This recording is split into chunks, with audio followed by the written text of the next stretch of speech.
Hi guys! Welcome back to my channel. This is Ate Jess for a new video. So sa video na ito, alamin natin kung ano ang cash flow, para saan ang cash flow, at magbibigay ako sa inyo ng trick para mas madaling makapag-prepare o maintindihan kung anong meron sa cash flow. So kailangan tapusin ang video na ito. So wag na nating patagalin pa. Let's start!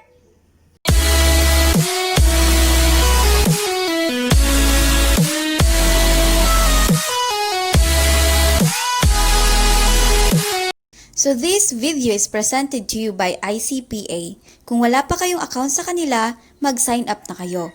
Just search icpa.ph. ICPA helps students like us to achieve our dreams. So ano nga ba ang unang tatandaan natin? Siyempre, balik tayo sa basic guys. Ang tatandaan natin, yung asset is equal to liability plus owner's equity. Kasi yung accounting equation natin na yun yung magiging guide natin sa paggawa natin ng cash flow statement. So ano nga ba ang cash flow statement? Ang cash flow statement ay isa sa pinaka-importante na financial statement na ginagawa ng isang company o business at the end of their period or reporting period para makita nila kung anong nangyayari sa business o sa company nila. So, anong meron sa cash flow? Ang cash flow ay ang nandoon ay inflow at outflow ng pera sa business nyo. Tandaan natin yun guys ha. Ang cash ay magkaiba sa profit. Bakit? Ang profit ay ang revenue less expenses. Ito yung surplus o natira sa kinita natin, less natin sa ating expenses.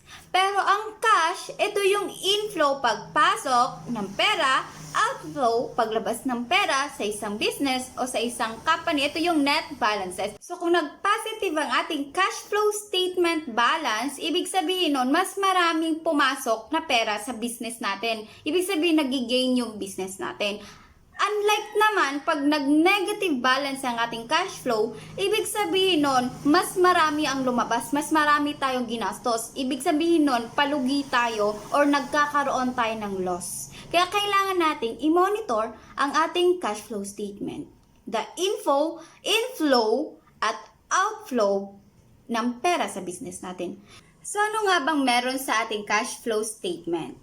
So, ang cash flow statement natin ay binubuo ng tatlong part. Yun yung operating, financing, at investing.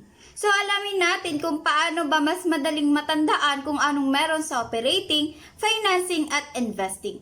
Yan yung ituturo ko sa inyong tricks na tinatawag na magic box. So kung nakikita ninyo, nilagay natin sa box ang ating accounting equation na asset is equal to liability plus owner's equity. Ngayon, alamin naman natin ang side ng current asset, non-current asset, current liability at non-current liability kasama ang equity. So ang gagawin nyo lang para mas maintindihan natin or mas matandaan natin kung ano-ano ang nasa part ng ating cash flow statement, diba? Nalaman natin may tatlong part yon, yung operating, financing, at investing. Ngayon, i-connect nyo lang ang current asset sa current liability. Ibig sabihin, lahat ng current asset at saka current liability, nakakaapekto ang mga transaction na ito sa ating operating na report sa cash flow. So, yung non-current asset, ito ay may lalagay natin sa investing. At saka yung non-current liability at equity, yun naman, ang makikita natin na mga transaction dito ay ilalagay natin sa financing. Sana mas naiintindihan nyo ito at dapat tandaan nyo ito. Okay? So, yun ang ating magic box, guys. Dapat tandaan nyo yun para makasunod kayo sa ating second discussion. Dito kasi sa cash flow statement, may dalawang method tayong ginagawa para mag-report dito. Yun yung indirect method tsaka direct method. Magkakaroon tayo ng bukod na video dito. So, uunahin natin yung indirect method at magbibigay tayo ng mga problem or mga accounts para magamit natin ito or matukoy natin yung pagpa-plot natin sa mga accounts na to o transaction na to sa cash flow statement. Kaya abangan nyo yun. Kaya unang-una, dapat tandaan muna natin yung ating magic box. Ano yon? Yung asset is equal to liability plus owner's equity. Yung current asset, current liability, non-current asset to non-current liability, tsaka yung equity. So, sana may natutunan kayo at nag-enjoy kayo sa video na to katulad ng aking buhok na nag-enjoy sa pag-akyat. So, yan guys.